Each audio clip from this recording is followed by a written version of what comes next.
नमस्कार दोस्तों, मैं हूँ यशिता मेहरा और आप देख रहे हैं चैनल साहित्य और सिनेमा। नेटफ्लिक्स पर एक वेब सीरीज आई है जिसका नाम है माई। माई का ट्रेलर देखकर ये लगा कि शायद ये श्रीदेवी की फिल्म मॉम जैसी होगी या फिर रवीना टंडन की फिल्म मात्र जैसी होगी, लेकिन ये माई इन किरदारों से काफ़ी आगे निकल गई है। ये कहानी है शील यानी साक्षी तंवर की, जिनकी बेटी वामिका एक हादसे में मारी जाती है। लेकिन माई को यकीन है कि बेटी के साथ हुआ ये हादसा इतना सिंपल है नहीं जितना लग रहा है। माई की बेटी बोल नहीं सकती थी लेकिन स्टैंड अप कॉमेडियन थी। आखिरी दिनों में परेशान थी लेकिन माई को बताया नहीं कि हुआ क्या है।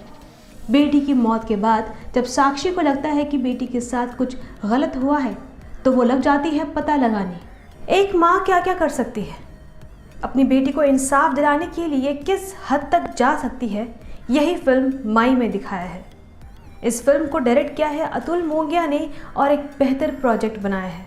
करेंगे सीरीज के सभी पहलू पर बात, लेकिन उससे पहले अगर अभी तक आपने हमारा चैनल सब्सक्राइब नहीं किया है तो जल्दी से कर लें और बेल आइकन भी दबा लें ताकि हमारी सभी अपडेट्स आपको मिलती रहे।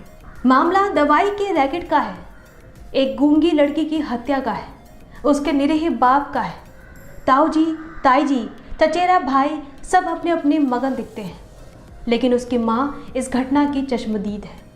अदालत में ड्राइवर माफ़ी मांगता कहता है हम ये करना नहीं चाहते, तो अपनी बेटी की मौत की वजह पता लगाने की माँ की कोशिश शुरू होती है। मराठी में बहन को ताई, माँ को आई कहते हैं, लेकिन उत्तर भारत में माँ को माई कहने ढूंढने पड़ते हैं। यहाँ वो अम्मा है, मम्मी है, माँ है, अम्मी भी है, पर माई कम ही है। नेटफ्लिक्स की नई सीरीज माई 15 अप्रैल को दोपहर में रिलीज हुई थी और लोगों को काफ़ी पसंद भी आई थी। 6 एपिसोड की इस वेब सीरीज़ को शायद ही नेटफ्लिक्स का कोई ऐसा ग्राहक हो जो इस सीरीज़ को देखना ना चाहता हो। साक्षी तंवर का नाम हिंदी दर्शकों की तरंग से जुड़ा है।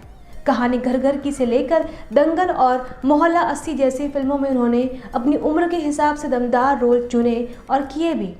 लघु फिल्म घर की मुर्गी में उनका दम दर्शकों ने खूब देखा है, लेकिन मनोरंजन के बदलते माध्यम OTT पर उनका काबिलियत को सही तरीके से पेश करने वाले निर्देशक अब तक उन्हें मिले नहीं हैं।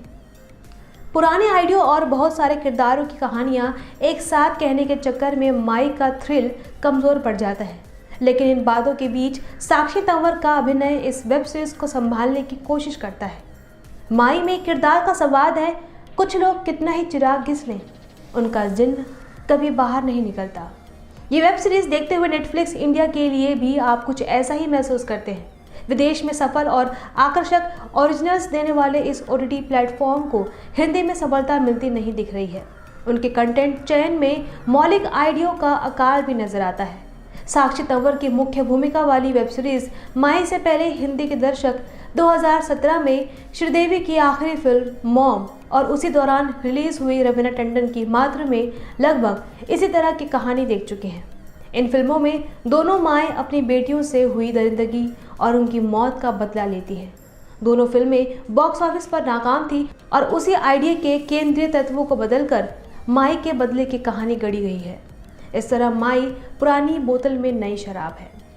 50-50 मिनट से अधिक की 6 कड़ियों की इस सीरीज़ की शुरुआत सुप्रिया चौधरी यानी कि वामिका गब्बी की मौत से शुरू होती है। माँ शील चौधरी यानी कि साक्षी तंवर की आंखों के आगे सड़क पर एक ट्रक टक्कर मारकर उसे मौत की नींद सुला देता है। बोल पाने में असमर्थ सुप्रिया एक पैथोलॉजी लैब में काम करती थी और मरने से पहले इशारों में माँ से कुछ कहना चाहती थी। अदालत में ट्रक ड्राइवर की बातों से शील को महसूस होता है कि सुप्रिया की मौत सड़क हादसा नहीं है बल्कि किसी ने उसकी हत्या कराई है। मेरी बेटी को किसने और क्यों मारा? इस सवाल का जवाब पाने की कोशिश में माई की ये पूरी यात्रा है। अपनी जवान बेटी की मौत के रहस्य पर पर्दा उठाने और उसका बदला लेने के लिए वो सक्रिय हो जाती है और फिर आगे इस कहानी में नए नए किरदारों के साथ नई नई परतें खोलती है। ओवरऑल ये सीरीज़ आपको देखनी चाहिए। उम्मीद है ये वीडियो आपको पसंद आया होगा। अगर ऐसा है तो इसे लाइक, शेयर और सब्सक्राइब ज़रूर कीजिए। शुक्रिया।